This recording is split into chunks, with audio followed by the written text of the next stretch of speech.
नमस्कार मित्रांनो, स्वागत आहे सर्वांचं ॲग्रिकल्चर इंडिया ब्लॉग या यूट्यूब चॅनलमध्ये। तर पहा मित्रांनो, आपण डाळिंब बागे सेटिंगसाठी मधमाशांची पेटी आणलेली आहे आणि डाळिंब बागेसाठी मधमाशीचा उपयोग अत्यंत महत्त्वाचा आहे। तर त्याचा सेटिंगसाठी कसा फायदा होतो या संदर्भातली सर्व माहिती मित्रांनो आपण या व्हिडिओच्या माध्यमातून पाहणार आहे। तर आपण नक्की व्हिडिओ शेवटपर्यंत पहा। बघू शकता आपण डाळिंब बागेच्या मध्यभागी ही पेटी ठेवलेली आहे आणि आता ऊन खूप भरपूर झाल्यामुळे या सर्व माशा आता बाहेर फिरायला निघलेल्या आहेत बागेवरती, बघू शकता। तर आपण अशा पेट्या प्रत्येक बाजूनी ठेवलेल्या आहेत डाळिंबासाठी। तर त्याचा मित्रांनो खूप फायदा होतो आणि ज्या सेटिंगचा काळ आहे, जो फुलवऱ्याचा काळ आहे, या काळामध्ये मधमाशीचं जो उपयोग आहे तो खूप महत्त्वाचा आहे। तर तो कशा पद्धतीने उपयोग महत्त्वाचा आहे, काय कार्य करतात मधमाशा, या संदर्भातली माहिती आपण पाहणार आहे। तर आपण मित्रांनो व्हिडिओ शेवटपर्यंत पहा आणि आपल्या इतर मित्रमंडळींना सुद्धा हा व्हिडिओ शेअर करा, जेणेकरून त्यांनासुद्धा खूप छान सुंदर माहिती मिळेल। दुसरी गोष्ट, नवीन आपण चॅनलवरती माझ्या असेल तर चॅनलला सबस्क्राईब करा, म्हणजे आपणाला असे नवनवीन माहितीचे व्हिडिओ पाहायला मिळतील। तर आम्ही बघा हस्तबहार धरलेला आहे 25 सप्टेंबरला आणि आता जवळपास महिना उलटून गेलेला आहे आणि चांगल्या प्रकारची जो बाग आहे तो आता फुलवऱ्यामध्ये आलेला आहे। आणि या फुलवऱ्याच्या काळामध्ये जर कळी जर सेटिंग व्हायची असेल तर त्यासाठी मित्रांनो मधमाशीचं काम हे खूप महत्त्वाचं आहे, तिचं खूप योगदान आहे। तर मित्रांनो, डाळिंब बागेसाठी मधमाशीचा उपयोग अत्यंत महत्त्वाचा आहे। म्हणजे कसं, तर मधमाशी डाळिंब बागेत प्रामुख्याने उत्तम आणि जलद परागीभवनाचं जे कार्य असतं ते कार्य करते, ज्यामुळे खूप सारे फायदे होतात। आणि ते कोणकोणते फायदे होतात ते पण आपण मित्रांनो बघूया। तर मित्रांनो बघा, डाळिंबाची सेटिंग ही चांगल्या प्रमाणामध्ये होते। डाळिंब बागेमध्ये जेव्हा फुले येतात तेव्हा त्यांचे यशस्वी परागीभवन जर होणे आवश्यक असेल तर आवश्यक असते, अशा वेळेस मित्रांनो ह्या मधमाशीचं फुलांच्यामध्ये शिरणं व फुलांमधून रूपांतर फळांमध्ये होईल, यालाच फळ सेटिंग म्हणतात। तर मित्रांनो, फळ सेटिंग कसं म्हणतात, तर ज्यावेळेस माशी एका फुलामधून दुसऱ्या फुलामध्ये शिरते त्यावेळेस मित्रांनो परागीभवन होते आणि त्या परागीभवनामुळे जी डाळिंबाची सेटिंग आहे ती सेटिंग होते। आणि मित्रांनो, जर आपल्या बागेमध्ये खूप कळी निघली, नरकळी खूप निघली, मादी कळी खूप निघली, पण मित्रांनो जर आपल्या बागेमध्ये जर मधमाशी फिरत नसेल आणि अशा वेळेस जर मित्रांनो आपल्या बागेला जरी खूप मादी कळी असली आणि त्या मादी कळीमध्ये जर मधमाशीचा शिरकाव झाला नसेल किंवा परागीभवन जर झालं नसेल तर मित्रांनो ती कळी ऑटोमॅटिक गळून पडते। त्याच्यामुळे ऑटोमॅटिक ती गळून पडते आणि आपल्याला वाटतं कळ्या का गळतात, तर त्याचं मित्रांनो हेच कारण असतं, कारण त्याच्यामध्ये परागीभवन झालेलं नसतं आणि हे परागीभवन न झाल्यामुळे आपल्या आलेल्या मादी कळ्या अशाच मित्रांनो गळून जातात। तर त्यासाठी महत्त्वाचा उपाय म्हणजे मधमाशी, कारण मधमाशी एका फुलामधून दुसऱ्या फुलामध्ये ज्यावेळेस शिरते त्यावेळेस परागीभवन होतं। म्हणजे नरकळीमधून मादी कळीमध्ये ज्यावेळेस मधमाशी फिरते मित्रांनो त्याला परागीभवन म्हणतात आणि तिथून जे परागकण तिच्या पायाला चिटकून येतात ते मादी कळीमध्ये जातात आणि तीच मादी कळीची मग पुढे कळीमध्ये म्हणजे तिचंच डाळिंबामध्ये रूपांतर होतं, यालाच परागीभवन म्हणतात मित्रांनो। म्हणून ह्या मधमाशीचं खूप महत्त्वाचं योगदान आहे। आता मित्रांनो, मधमाशा एका फुलातून दुसऱ्या फुलावर जाताना परागकण वाहून नेतात, ज्यामुळे परागीभवनाची प्रक्रिया खूप जलद आणि प्रभावीपणे पूर्ण होते। दुसरी गोष्ट मित्रांनो, मधमाशीच्या मदतीने डाळिंब बागेतील फळ सेटिंगचे प्रमाण लक्षणीयरित्या वाढते। तर त्याचा मित्रांनो काय होतं, मधमाशी जर आपल्या बागेवरती जर फिरली तर सेटिंगचं प्रमाण खूप चांगल्या प्रमाणे वाढतं। 100% तुमच्या बागेवरची सेटिंग होऊ शकते मित्रांनो। जर मधमाशी जर तुमच्या बागेवरती जर फिरली तर 100% उत्पन्नात तुमच्या वाढ होऊ शकते। तर मित्रांनो उत्पन्नात वाढ ही कशी होते, तर योग्य आणि पुरेसे परागीभवन झाल्यामुळे फळांची संख्या वाढते। म्हणजेच उत्पादन वाढते, फळांची वाढ योग्य पद्धतीने होणे आणि त्यांची गुणवत्ता सुधारते. म्हणजे जर तुमच्या बागेमध्ये जर मधमाशी फिरली आणि तर ती जी कळीची जी संख्या आहे, तिचं जी क्वालिटी आहे, ती क्वालिटीसुद्धा मधमाशीमुळे खूप वाढते. आणि दुसरी गोष्ट मित्रांनो, फुलगळ आहे तीसुद्धा कमी होण्यास मदत होते केवळ या मधमाशीमुळे. तर ते कसं तर मित्रांनो, डाळिंब बागेत फुलगळ होणे ही एक मोठी समस्या आहे. आणि परागीभवनानंतर फूल यशस्वीरित्या फळामध्ये रूपांतरित होतं. मग ती फुलगळ होत नाही किंवा फुलगळ कमी होते. आणि मधमाशी फुलगळ थांबवण्यात थेट मदत करत नसली तरी ती फळधारणा मजबूत करून मित्रांनो अप्रत्यक्षपणे मदत करत असते. काय होतं, ती ह्या फुलातून दुसऱ्या फुलात जाते, त्यामुळे खूप मोठा फायदा होतो. आणि मित्रांनो, डाळिंब बागेत जेव्हा फुले येण्यास सुरुवात होते तेव्हा मधमाशांना आकर्षित करण्यासाठी काही उपाय आहेत. ते पण उपाय आपण मित्रांनो ह्या व्हिडिओच्या माध्यमातून पाहू. काही नैसर्गिक उपाय आहे, ते सुद्धा मी ह्या व्हिडिओच्या माध्यमातून सांगणार आहे. तर तो आपण व्हिडिओ शेवटपर्यंत पाहावा अशीच मी आपणास विनंती करतो. तर मित्रांनो, काय नैसर्गिक उपाय आहे चला पाहूया आपण.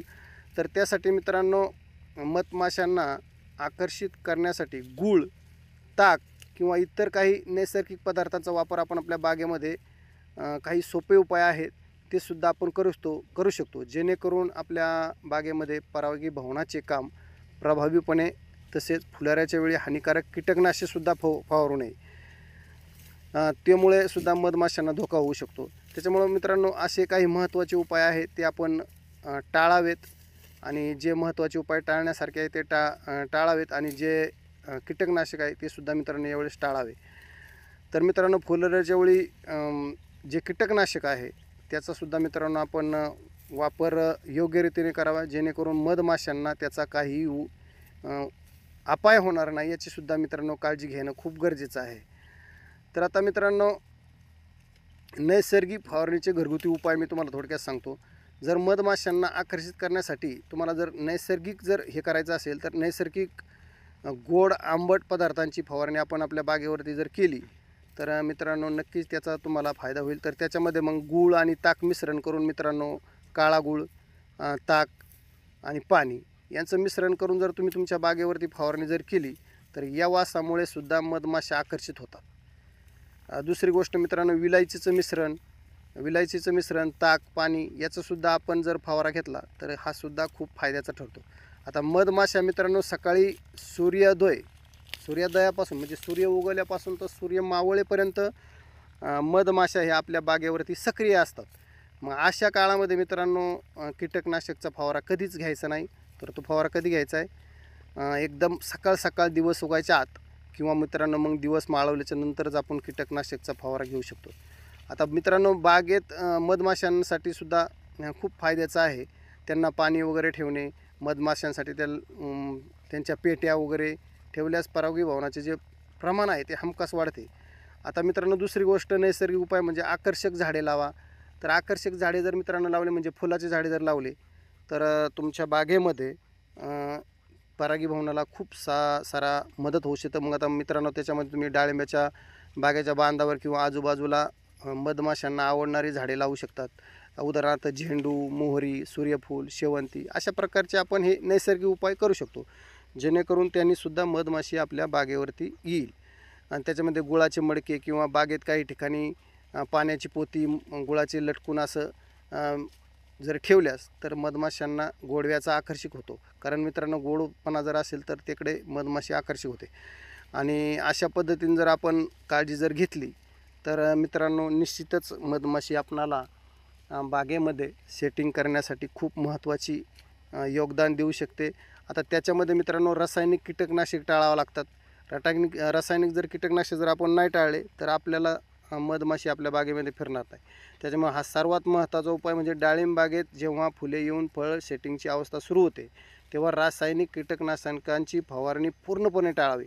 अनेक कीटकनाशक मधमाशांसाठी हानिकारक असतात, त्याच्यामुळे ते घेऊच नाही.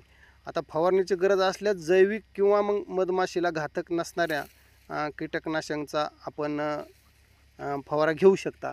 आपल्या तिथल्या तज्ज्ञांच्या किंवा कृषी अधिकाऱ्याच्या सल्ल्यानुसार आपण ते कीटकनाशके मित्रांनो घेऊ शकता.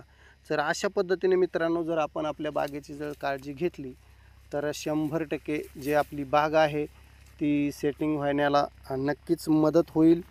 तर आम्हीसुद्धा तोच उपाय केलेला आहे. आम्ही तर जे 2-4, 4-5 पेट्याच आणलेल्या आहेत आणि त्या पेट्या जागोजागी ठेवलेल्या आहेत.